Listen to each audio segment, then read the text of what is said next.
On the planet Xylos, there was no sunrise and no sunset. It was a world tethered to its star, forever showing it one face.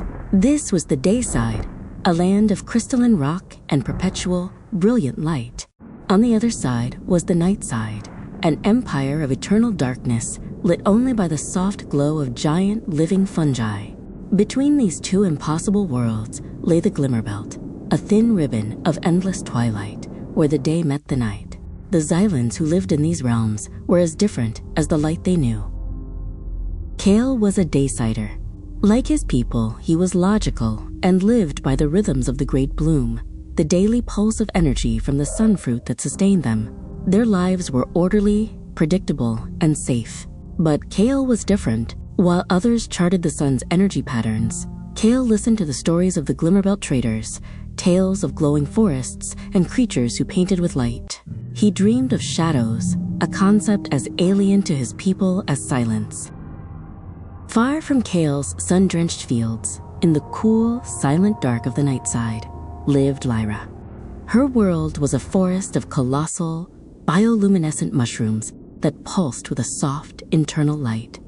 The Nightsiders were tall and graceful, with vast, dark eyes to gather every speck of light. They were artists and individuals, communicating not just with words, but with intricate patterns of light they wove with their own bioluminescence, a silent, beautiful language.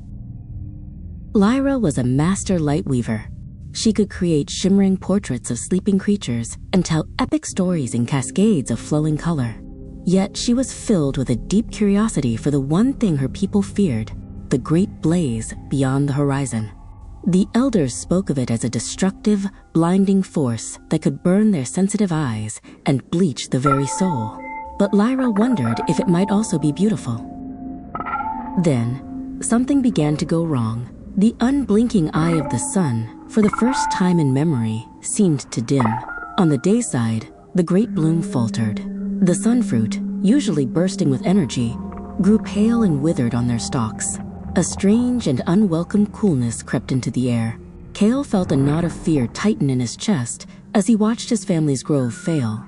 The old routines and charts offered no answers. At the same moment in the Nightside, the great mushroom forests began to flicker. The steady, life-giving glow that illuminated their world grew weak and erratic. The deep, resonant hum of the earth, which the Nightsiders called the echoing chime, became discordant and faint. Lyra's light weaving sputtered, her vibrant colors turning to a sickly gray. The darkness, once a comforting blanket, now felt hungry and cold. A trader from the Glimmerbelt, a rare being with the sturdy build of a Daysider and the large eyes of a Nightsider, arrived in Kale's village with grim news. "The darkness is sick," he announced to the skeptical elders. "The light fungi are dying." He spoke of a forgotten legend that the Dayside and Nightside were two halves of the same heart, and if the star heart weakened, the two halves would have to beat as one, or not at all. The elders dismissed the trader's words as fanciful nonsense, but Kale believed him. Logic had failed. Perhaps a story could hold the truth. While his community doubled their efforts on the failing old routines, Kale made a choice. He packed a satchel with a water crystal and a few of the hardiest sunfruit he could find. With a last look at his crystalline home, he turned his face towards the twilight and began to walk. Lyra, too, knew she could not find answers in the fading glow of her home. The fear of the great blaze was strong, but the fear of a world without any light at all was stronger. She had to understand what was happening. Trusting her own senses over the elders' ancient warnings, she gathered her tools for weaving light and set off toward the edge of her world, following the faint promise of a different kind of light on the horizon. In the strange purple and orange hues of the Glimmerbelt, Kale saw a sight he could never have imagined, a tall, slender figure that seemed to glow from within. At that same instant, Lyra saw a being, shorter and more solid than any she knew, whose skin shimmered faintly in the half-light. They stopped, a dozen paces apart.